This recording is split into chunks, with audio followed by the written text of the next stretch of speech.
सिंध एक बहुत पुरानी तहजीब का घर। यहाँ के अज़मीन ने सदियों से मुख्तलिफ तहजीबों और सकाफतों को परवान चढ़ाया है। मोइंजोदड़ो और हड़प्पा जैसी मशहूर तहजीबें यहीं परवान चढ़े। इनके खंडरात आज बयान की अजमत की गवाही देते हैं। सदियों से यहाँ कई हुक्मरान आए और गए। हर हुक्मरान ने अपनी छाप छोड़ी और सिंध की तारीख को मजीद रंगीन बनाया।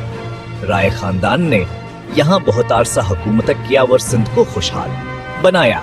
उनके दौर में सिंध ने तरक्की कीनी मनाजिल तय के। बदहमतावर हिंदू मत का यहाँ बहुत चर्चा रहा। इन मज़ाहब की बाकियात आजब सिंध की सकाफती वरसे का हिस्सा हैं। लेकिन 8वीं सदी के शुरू में सिंध एक नए दौर के करीब था। एक ऐसा दौर जो तारीख के सफ़हात में हमेशा के लिए महफूज हो गया। यहाँ एक ऐसी शख्सियत आने वाली थी जिसने नया कसरफंद तक की तकदीर बदली हुई, बल्कि पूरे बरसगीर के तारीख पर भी गहर अंकुश छोड़ा। इनकी आमद ने सिंध की तारीख को एक नया मोड़ दिया। वो अजीम फातहावर मसलह थे, मोहम्मद बिन कासिम। इनकी फतूहात ने सिंध को एक नई शनाख्त दिया और तारीख में इनका नाम हमेशा के लिए अमर हो गया। मोहम्मद बिन कासिम सना 695 ईस्वी में ईरान के शहर शेराज में पैदा हुए। शेराज असुक्त अलम मुस्काफत का मरकज था और यहाँ के लोग इल्म हुनर में माहिर थे। वह बहुत बहादुर और होशियार नौजवान थे। इनकी बहादुरी और जहानत की मिसालें दी जाती थी।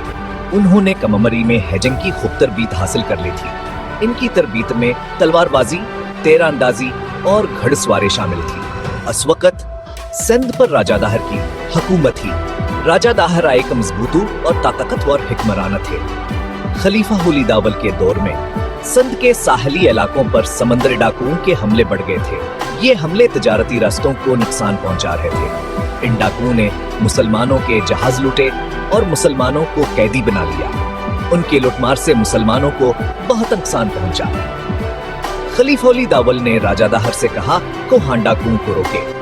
खलीफा ने कई बार राजा दाहर को पैगाम भेजा, लेकिन राजा दाहर ने कोई तो जह नहीं दी। इसने खलीफा के पैगामात को नजरअंदाज कर दिया। इस पर खलीफा हुली दावल ने मोहम्मद बिन कासिम को सिंध फतह करने का हुक्म दिया। मोहम्मद बिन कासिम ने अपनी फौज को तैयार किया और सिंध के तरफ रवाना हो गए। मोहम्मद बिन कासिम ने 711 ईस्वी में सिर्फ 70 साल की उम्र में सिंध पर हमला किया। उन्होंने देवल, निरवान, सीवस्ताना और दूसरे शहर फतह किए। उनकी फौज में अरब, ईरानिया और दूसरे मुसलमान सिपाही थे। मोहम्मद बिन कासिम ने मकामी लोगों के साथ अच्छा सलूक किया। उन्होंने मंदिरों और दूसरे मजहबी मकामात की हिफाजत की। मोहम्मद बिन कासिम ने राजा दाहर के खिलाफ आखिरी जंग और के मैदान में लड़ी। यह एक बहुत बड़ी जंग थी जिसमें राजा दाहर हार गए और मारे गए। एक नए दौर का आगाज इंतजामी और हुकूमती असलाहात। यह असलाहात सिंध की तारीख में एक अहम मोड़ साबित हुए। मोहम्मद बिन कासिम ने सिंध को इस्लामी सल्तनत का हिस्सा बना लिया। उनकी फतह ने सिंध की तारीख को हमेशा के लिए बदल दिया। उन्होंने अरब का इस्लामी निज़ाम हुकूमत नाफिज किया। इस निज़ाम ने सिंध में इंसाफ और कानून की बालादस्ती कायम की। उन्होंने इस्लाम की तबलीग की, लेकिन किसी को जबरदस्ती मुसलमान नहीं बनाया। इनकी तबलीग ने सिंध में मजहबी हम आहंगी को फरोग दिया। उन्होंने मकामी लोगों को भी हुकूमत में काम दिया। इससे मकामी लोगों को शेशमोलिता और ताउन में इजाफा हुआ। उन्होंने तालीम, ज़राअत और तिजारत को बढ़ावा दिया। उनकी कोशिशों से सिंध में तालीमी अदारे कायम हुए और ज़राअत में बेहतरी आई। नहरों की मरम्मत करवाई गई और नए तिजारती रास्ते खोले गए। इन इक़दामात से सिंध की मईशत में नुमायां बेहतरी आई। इनकी असलाहत की वजह से सिंध में अमन कायम हुआ और खुशहाली आ गई। सिंध के लोगाना सलाहत से बहुत मुस्तफीद हुए। मोहम्मद बिन कासिम ने सिंध की तारीख में एक नया दौर शुरू किया। उनकी असलाहत ने सिंध को एक मजबूत और मुस्तहकम रियासत बनाया।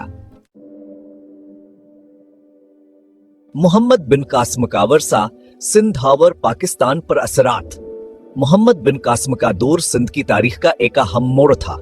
इनकी फतूहात ने जनूबी एशिया में इस्लाम के फैलने में अहम किरदार अदा किया। इनकी हुकूमत आमिल और असलाहात ने सिंध को एक खुशहाल खता बनाया। इनके दौर में तालीम, फनावर सकाफत को फरोग मिला। मोहम्मद बिन कासिम का दौर जदीद पाकिस्तान की तश्कील में भया हम किरदार रखता है। इन्होंने एक ऐसा अंजाम मुतारिफ कराया जिसने सदियों तक सख्ते पर असरअंदाज होता रहा। नतीजा एक फातह, एक मुसलह। मोहम्मद बिन कासिम एक बहुत बड़े फातह होने के साथ साथ एक समझदार और मुसलह भी थे। उन्होंने सिंध को एक नई तहजीब और सकाफत से रोशनास कराया। उनके दौर में सिंध ने बहुत तरक्की की। उनका वर्सा आज भी सिंध और पाकिस्तान की तारीख में रोशन है। उनकी शख्सियत हमें बहादुरी, हुकमत अमली और रवादारी का दर्स देती है।